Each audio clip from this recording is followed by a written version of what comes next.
Hello everyone, स्वागत है आप लोग का हमारे यूट्यूब चैनल अर्चना ऑनलाइन क्लास में। आज के इस वीडियो में हम बिहार पैरामेडिकल एग्जाम 2024 के लिए यहाँ पर आपके जो है काल यानी कि जो 10th चैप्टर है इसको जो है पूरा समाप्त करने वाले। और ये पूरा चैप्टर जो है इसके जो है काल की परिभाषा और इसके जो टाइप्स हैं, सारे जो ऑप्शंस को सभी को अच्छी तरह से समझने वाले, ताकि इससे जो ऑब्जेक्टिव क्वेश्चंस बनते हैं वो सारे जो है हमारे आसानी से सॉल्व हो जाए। तो स्टार्ट करते हैं हम लोग अपना आज का ये वीडियो को अंत तक जरूर देखें। तो यहाँ पर हमारा फर्स्ट में पहले बताया जा रहा है काल का जो है परिभाषा। तो क्रिया के जिस रूप से समय का बोध हो उसे काल कहते हैं। ओके, जैसे कि दिया हुआ मैंने खाया था, तो मैं खा रहा हूँ और मैं कल खाऊंगा। तो मैंने खाया था यह भूत समय हो गया यानी कि बीता हुआ समय हो गया, और मैं खा रहा हूँ यह वर्तमान समय है, और मैं कल खाऊंगा यह भविष्यत काल हो गया यानी कि आने वाला कल हो गया। यहाँ पर बताया जा रहा है कि खाया था, खा रहा हूँ और खाऊंगा से भूत, वर्तमान और भविष्यत काल का बोध होता है। और यहाँ पर नेक्स्ट हमारा बताया जा रहा है कि काल के जो 3 भेद होते हैं।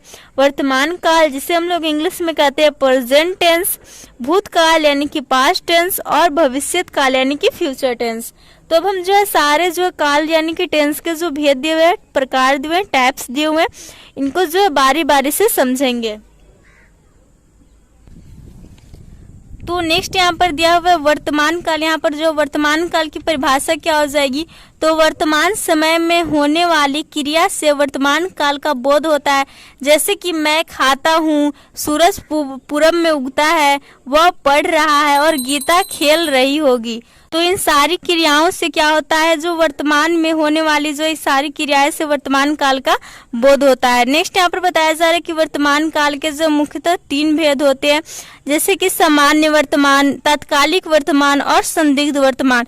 तो यहाँ पर काल के यानी कि टेंस के तो हमने भाग देख लिए कि भूत, भविष्य, वर्तमान काल होते हैं। तो वर्तमान काल के भी यहाँ पर टाइप होता है सामान्य वर्तमान काल, तात्कालिक वर्तमान काल और संदिग्ध वर्तमान काल। तो इन सभी को भी हम बारी बारी से देखते हैं। तो सामान्य वर्तमान क्या होता है, इससे जो वर्तमान समय में किसी काम के करने की सामान्य आदत, स्वभाव या प्रकृति, अवस्था आदि का बोध होता है। जैसे कि यहाँ पर बताया जा रहा है कुत्ता मांस खाता है, तो वह इसकी जो प्रकृति है, नेचर है। नेक्स्ट यहाँ पर बताया जा रहा है कि मैं रात में रोटी खाता हूँ, यह हमारा आदत है, हैबिट है। और पिताजी हमेशा डांटते हैं, तो यह उनका स्वभाव है। ओके, और नेक्स्ट यहाँ पर वह बहुत दुबला है, तो वह उसकी अवस्था है। तो इससे जो वर्तमान समय में सारे कार्य हो रहे हैं, और इसमें किसी के आदत की, स्वभाव की या प्रकृति की या फिर उसकी अवस्था की, सभी का बोध होगा, तो हम उसे जो है सामान्य वर्तमान काल कहेंगे। ओके,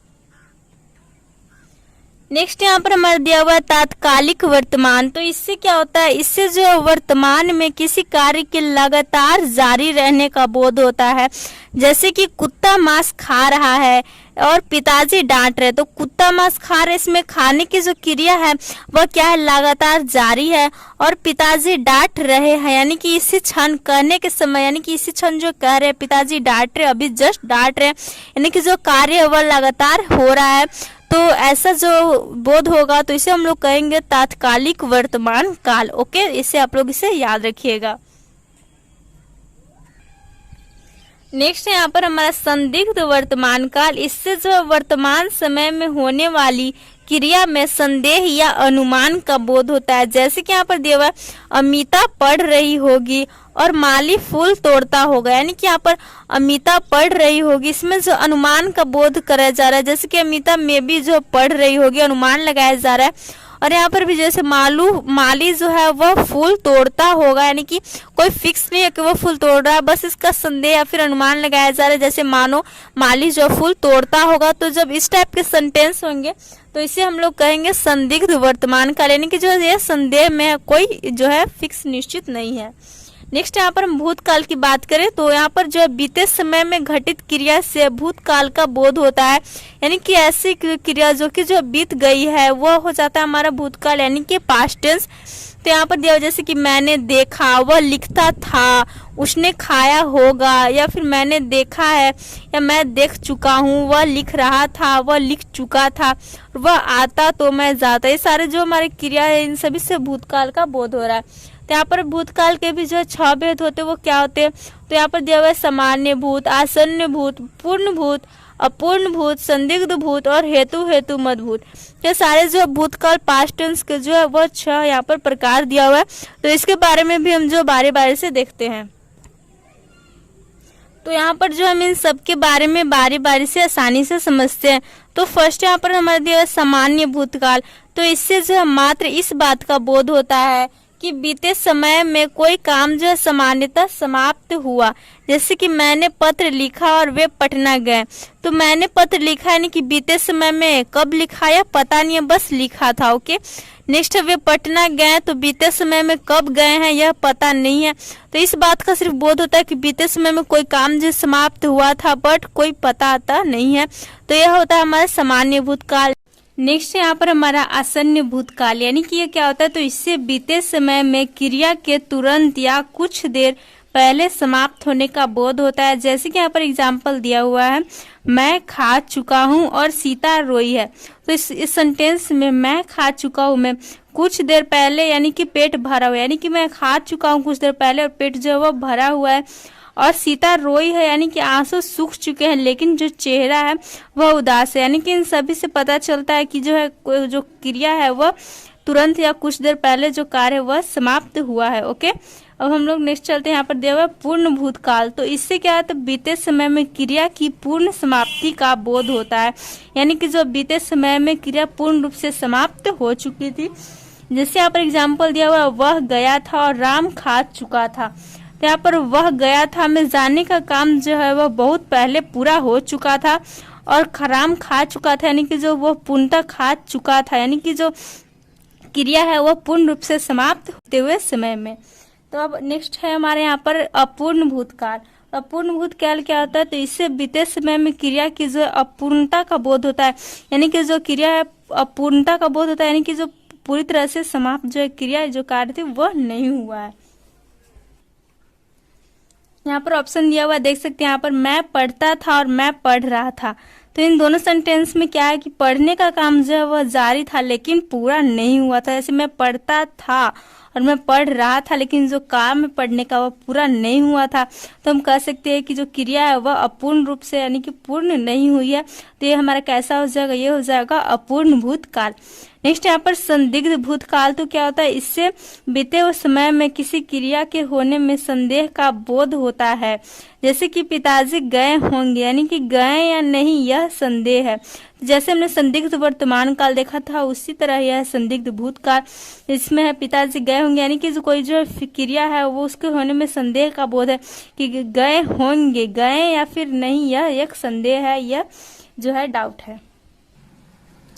नेक्स्ट यहाँ पर हमारा हेतु मद भूतकाल, यानी कि इससे इस बात का बोध होता है कि कोई क्रिया जो बीते समय में होने वाली थी लेकिन किसी कारणवश जो है वो नहीं हो सकी।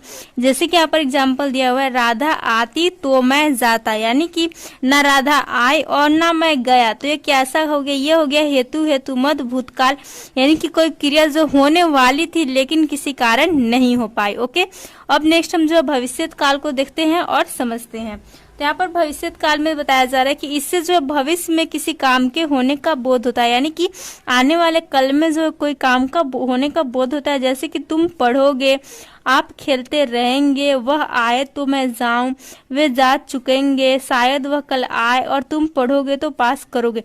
यानी कि सारे जो क्रियाएं हैं, काम है, यह जो है आने वाले कल में भविष्य में होने का बोध यहाँ पर कराया जा रहा है।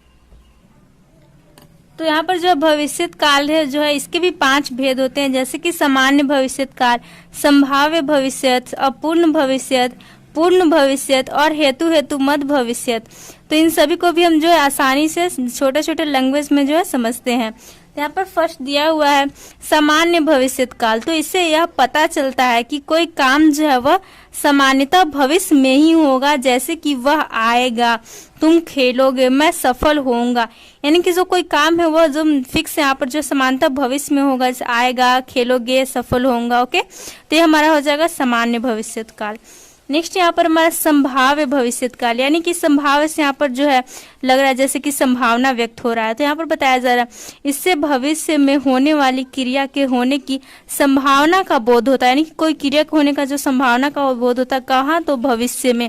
जैसे कि यहाँ पर देवा संभव है कल सुरेश आए, यानी कि जो संभावना लगाया जा रहा है कि हो सकता है कि कल वो आए, जैसे कि आने वाले कल में, इसको तो हम लोग भविष्य काल कहते हैं। और नेक्स्ट यहाँ पर मोहन परीक्षा में उत्तीर्ण हो जाए, यानी कि अभी जो संभावना लगाई जा रही है कि वह जो परीक्षा तो दे दिया बट वो उत्तीर्ण हो जाए, यह संभावना लगाई जा रही है, तो इसे हम लोग कहेंगे संभाव्य भविष्य काल।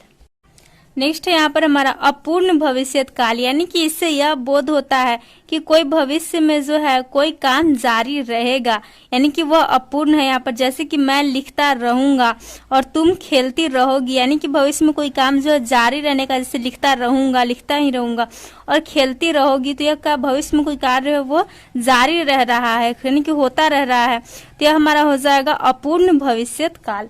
नेक्स्ट है हमारा पूर्ण भविष्य काल, यानी कि इससे यह बोध होता है कि कोई काम जो है वह भविष्य में पूर्णतः समाप्त हो जाएगा, जैसे कि मैं लिख चुकूंगा, यानी कि जो कार्य है वह भविष्य में पूर्णतः समाप्त हो जाएगा, और वह पढ़ चुकेगा, वे जा चुकेंगे, यानी कि कार्य जब पूर्ण रूप से समाप्त हो जाएगा तो यह हमारा हो जाएगा पूर्ण भविष्य काल, और कब, तो भविष्य में।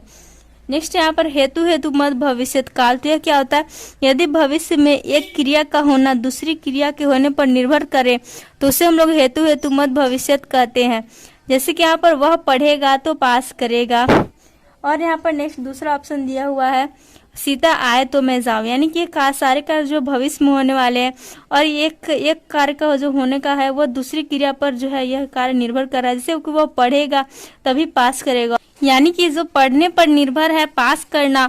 और नेक्स्ट यहाँ पर दिया हुआ सीता आए तो मैं जाऊं, यानी कि आने पर निर्भर है जाना, यानी कि जो भविष्य में एक सारी क्रिया होने वाली है और एक क्रिया का होना जो दूसरी क्रिया के होने पर निर्भर कर रहा है, तो यह हमारा जो श्लोक हो जाएगा हेतु मत भूतकाल की तरह हेतु मत भविष्य काल। यहाँ पर भविष्य में होने की कार्य की बात की जा रही है। तो यहाँ पर हमने जो अपने काल के यानी कि टेंस से सारे यहाँ पर जो पॉइंट्स को कवर कर लिए हैं सब्जेक्टिव को, और इन सब से जो ऑब्जेक्टिव क्वेश्चंस आते हैं तो आई होप जो सारे आप लोग के क्वेश्चंस बन जाएंगे इससे।